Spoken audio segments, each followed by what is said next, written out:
Hi, everybody. It's Mark Smith with Family Tree Brand Life Coaches. And I have a message today that isn't for everybody. It's really for probably people who have been fairly recently shattered, who have complex PTSD, who, when they went through their shattering, they were so triggered that they might have acted out in some fashion and gotten in some kind of trouble somewhere. So this is for those people, and I know that there are a lot of you out there. So I've used the analogy that if somebody comes along and pours a can of gasoline on you and then lights a match and lights you on fire and you are engulfed in flames, you might scream and yell, and if they don't see the flames but you feel them, then some people from a distance could confuse you as being the crazy one. So I've often wondered how many people who have acted violently have been just in a relationship with a stone-cold gaslighting narcissist who did emotional violence to them. It doesn't excuse their crime. It doesn't make it okay, but I just wonder when you read about something horrible in the paper, if things aren't always not exactly what you think they are. So you say, what kind of trouble are you talking about, Mark? Well, in my work with people who've been narcissistically abused or have complex PTSD, I work with all kinds of really good people who've had some struggles. Some have been arrested for battery or arrested for destruction of property, or maybe they're at work, their behavior has, their performance has fallen and they're on probation at work. I've had many people go through bankruptcy, lose their driver's licenses. They might have difficulties with like a nursing or a doctor's professional licensing board. They might be just going through a particularly vicious divorce. They might have had restraining orders taken out against them. If you've been abandoned violently in your effort to get closure, you might look like a stalker. You've been abandoned ruthlessly and cruelly, and you're just wanting closure, but you look like the crazy stalker. You guys know what I'm talking about. So here's my feedback for you people, and my heart breaks for you because I know that you're just covered with shame. You're overflowing. There's rivers of shame just all over you because you're a good person and you're not used to getting in trouble. You're used to dotting all the I's and crossing all the T's and doing everything right. But if you're temporarily, insane, and I don't use that word lightly, if you're temporarily not yourself, then you can do some things that just don't look like, who you really are. And you could come to the attention of the legal system and then you're in a heap of trouble. And there's stigma. There's social judgment. There's shame. John Bradshaw one of his things he would say, when you suffer embarrassment, you're having embarrassment. In other words, you feel like somebody's dropped your shorts and you're embarrassed because your ass is showing. Well, that's what this feels like, because you're a good person who's always done things right, and all of a sudden you're being treated either like a criminal or like a bad guy, or you're being talked about by a whole legion of flying monkeys. So, number one, look at it as a positive growth opportunity. Don't look at the authorities as the enemies. They might be clueless. They might be pawns of some narcissistic plan. They might be flying monkeys, but they're well-intentioned for the most part. And what did this to you is your complex PTSD. You involved yourself with the devil. You involved yourself with a dangerous human being, and they lit you on fire. But sometimes in a football game, there'll be a guy who punches another guy, and the refs didn't see that. But then the second guy who throws a punch, he gets not only a 15-yard penalty, he gets thrown out the game. But they didn't see the first punch. And so I encourage you. Now the guy who got thrown out for throwing the second punch, he didn't have to throw the second punch. He didn't have to get thrown out of the game. So just control the things that you can control, and have serenity in not being able to control things you cannot control, and have the wisdom to know the difference, as the Serenity Prayer instructs us to do. But the authorities didn't do this to you, my brother, my sister. You did this to you. It doesn't look like you did this to you. It looked like the person with the gas can in the match did this to you. And in a way they did, but you let them in your life.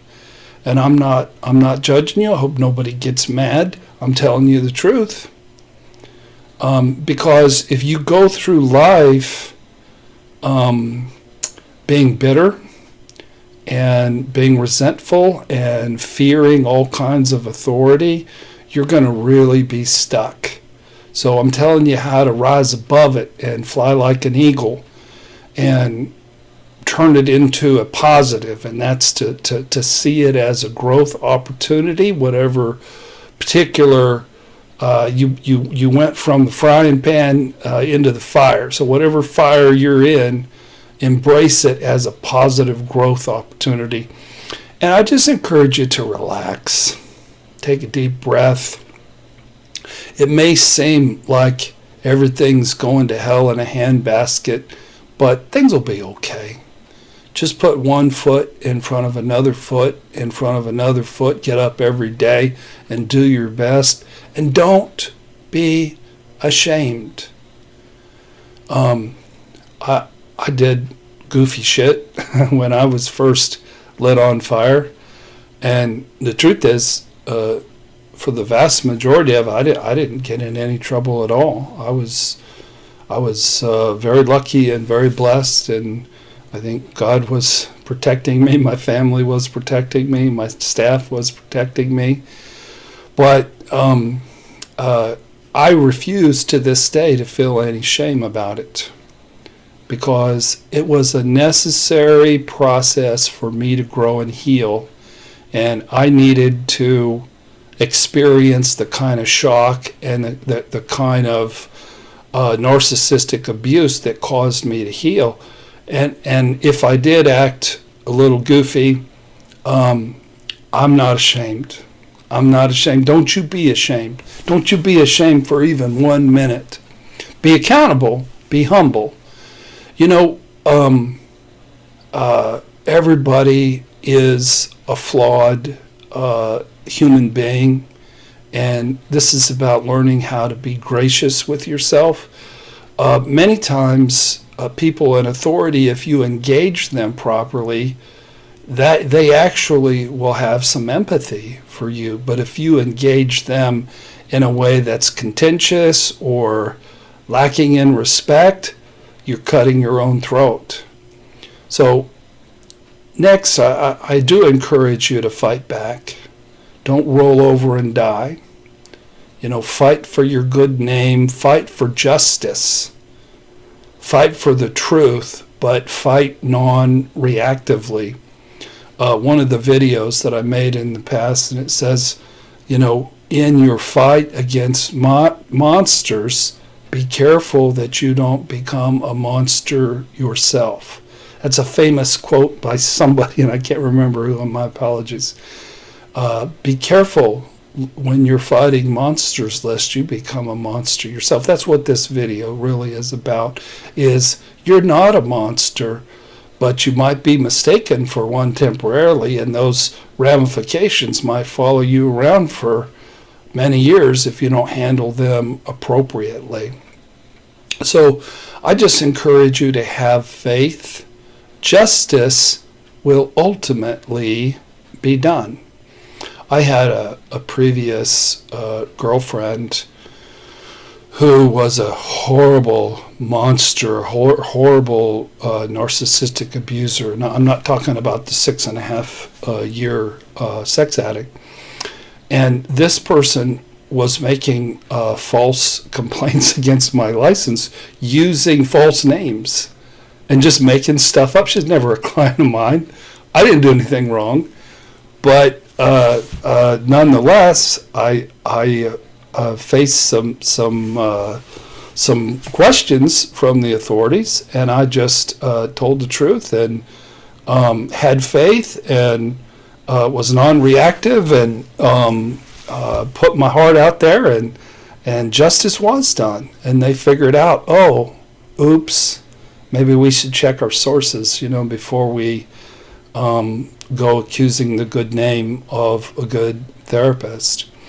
So, but if you have done some reactive things, then learn from it and don't do those things again. If you have developed an addiction wherewith you medicate your pain, deal directly with your addiction and do your 12-step work.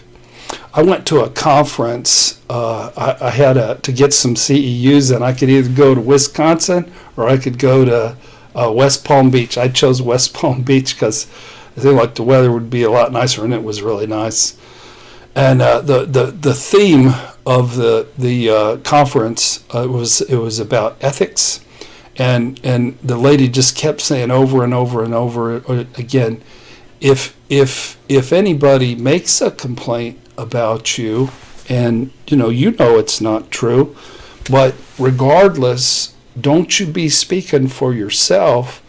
Contact an attorney and get yourself protected. And I know you folks out there don't. A lot of you narcissistically abused folks don't have a lot of money, but if you're dealing with legal systems, you have to talk like they do. You have to document everything early and often.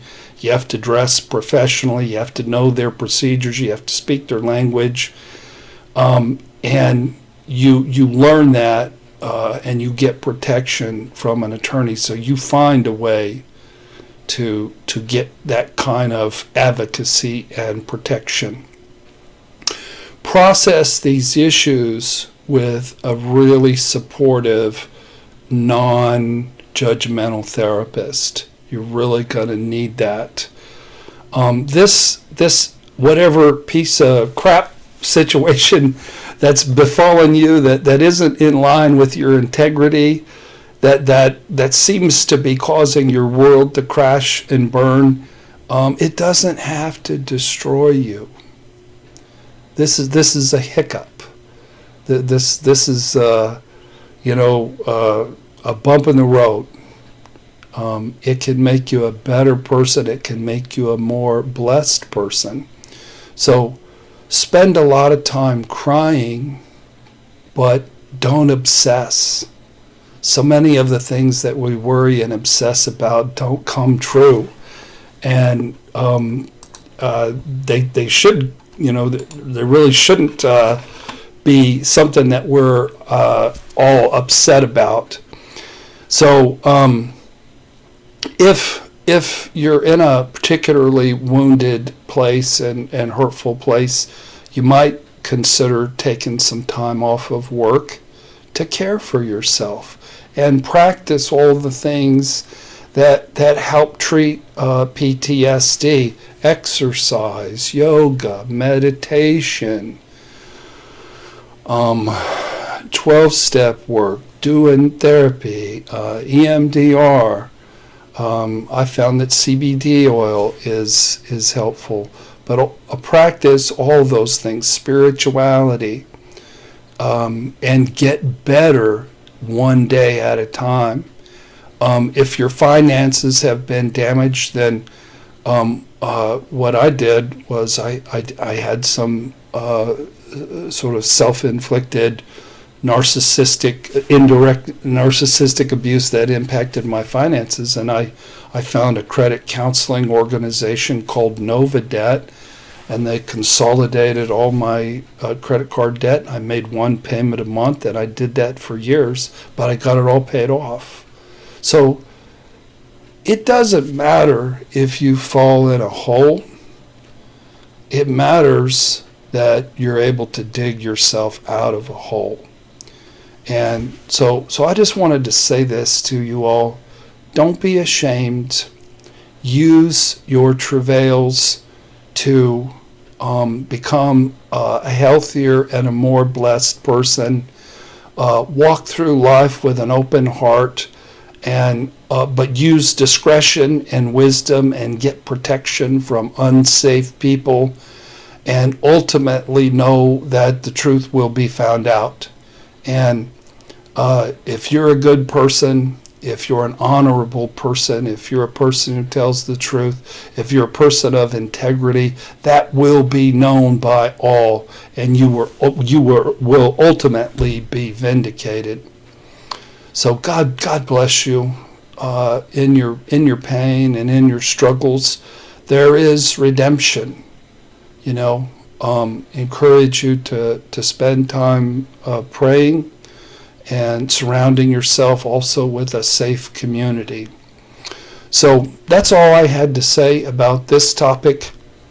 It's wonderful to get better and to get stronger and to clean up the mess of being lit on fire and gaslit, and to turn into a wiser, more happy, more joyful individual. So if you haven't joined our channel, please do so. This Tuesday, Jerry Wise, who is a life coach, is going to join our coaching channel for the 8 o'clock to 9:30 Eastern Time live stream show, and he's fired up, man. He's ready to come with all kinds of information. So Jerry's going to be doing the live show this Tuesday night from the Family Tree Counseling office. Also, I've got books on abandonment, and I've got books on shame that are really good. But I hope this video has helped taking shame off you. You're a good person. You're gonna be vindicated. Hold your head high, and don't let anybody shame you. God bless y'all.